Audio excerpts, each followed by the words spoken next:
Shalom teman-teman semuanya, ada yang memberikan pertanyaan kepada saya. Siapa nabi palsu itu dan bagaimana ciri-cirinya? Mari kita menjawab teman-teman. Silakan teman-teman lihat di sekeliling teman-teman, nabi palsu adalah mereka yang mengajarkan sesuatu di luar Alkitab. Jika ajaran itu bertentangan dengan Alkitab, maka mereka adalah nabi palsu. Bagaimana ciri-ciri lengkapnya teman-teman? Kita bisa melihatnya dalam 2 Petrus 2 ayat 1.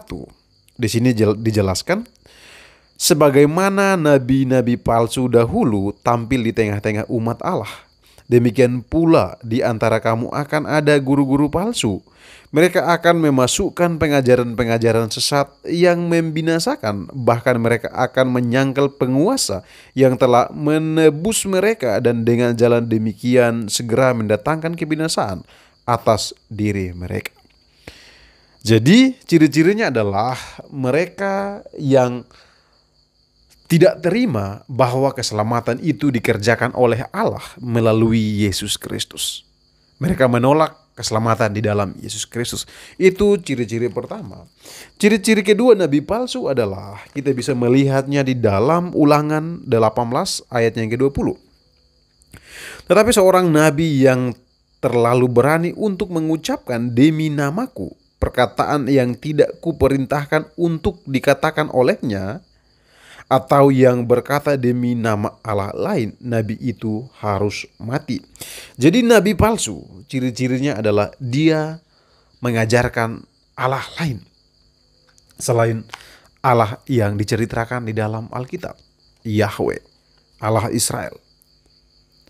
Jika kita menemukan orang yang memberikan pengajaran seperti itu, jadi dia adalah nabi palsu dan ciri-cirinya ya bertentangan dengan Alkitab, pengajaran yang diberikan. Nabi-nabi palsu itu akan dihukum oleh Tuhan. Mereka harus mati. Dan kematian mereka itu sangat tragis teman-teman, karena mati diracuni. Kita bisa melihatnya di dalam Yeremia 23 ayat yang ke-15. Dikatakan di sini, sebab itu beginilah firman Tuhan semesta alam mengenai para nabi itu. Sesungguhnya aku akan memberi mereka makan ipuh dan minum racun. Sebab dari para nabi Yerusalem telah meluas kefasikan ke seluruh negeri. Jadi jelas teman-teman, saya memberikan 3 ciri nabi palsu.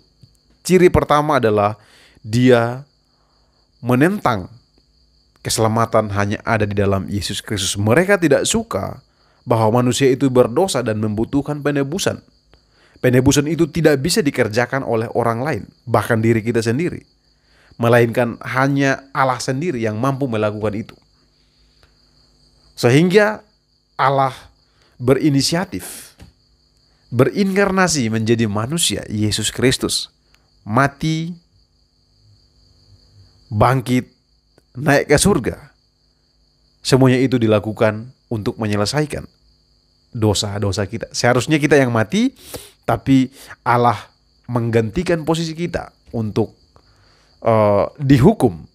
Seperti itu. Kedua adalah mereka yang mengajarkan nama Allah lain selain Allah yang diceritakan di dalam Alkitab. Mereka yang mengajarkan hal itu, mereka akan dihukum. Mereka akan mati. Matinya adalah dengan cara diracun.